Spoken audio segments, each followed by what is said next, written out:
In Genesis 7, verse 1-5, God instructs Noah to enter the ark with his family, as he has found Noah righteous in a corrupt world.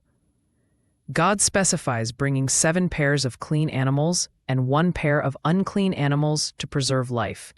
This divine command reflects God's justice against sin, but also his mercy in providing salvation. Noah's obedience, despite the enormity of the task, becomes a model of faith.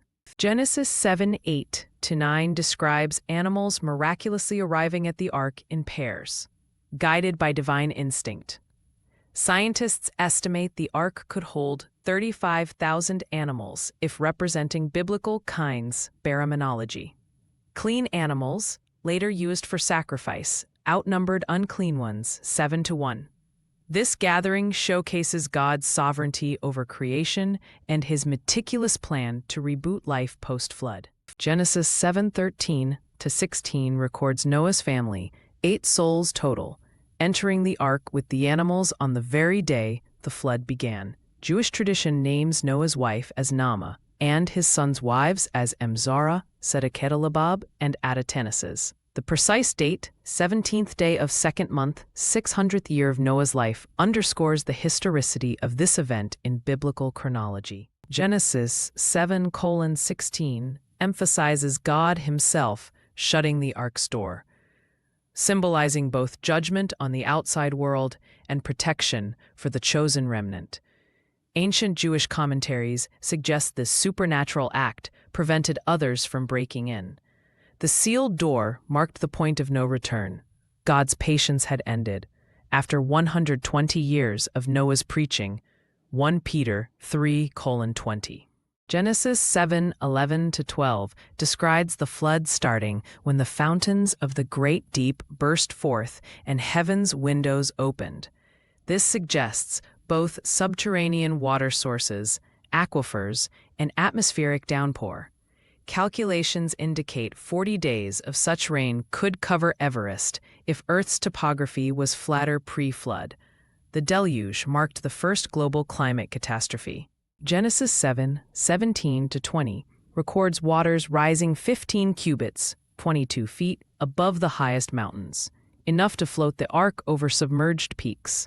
Hydroplate theory suggests tectonic shifts released underground oceans, altering Earth's crust.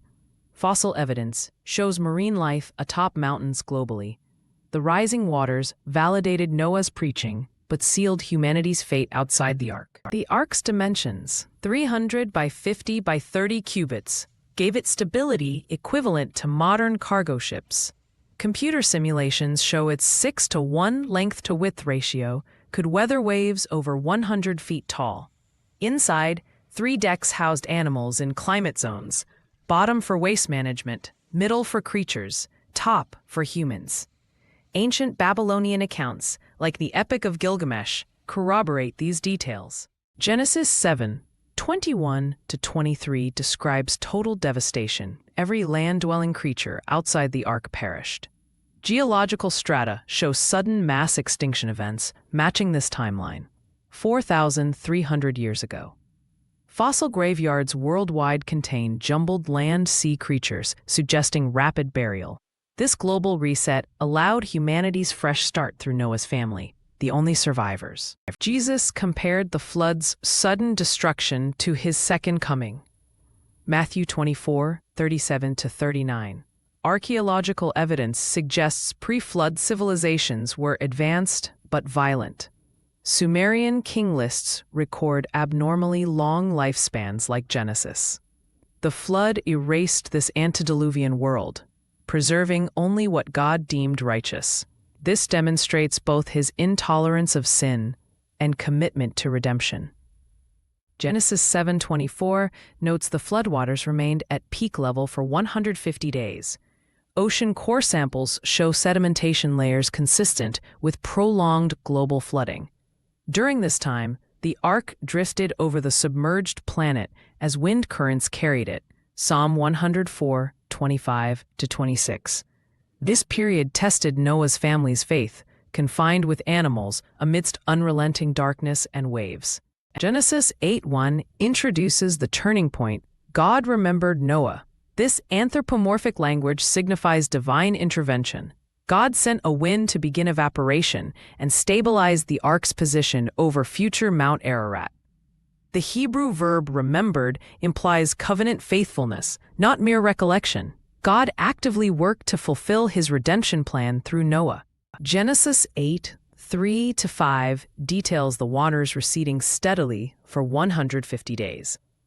Hydroplate theory suggests continents rose as water drained into new ocean basins.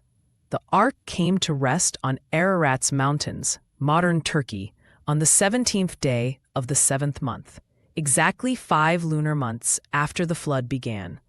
This precision anchors the flood in measurable history and geography.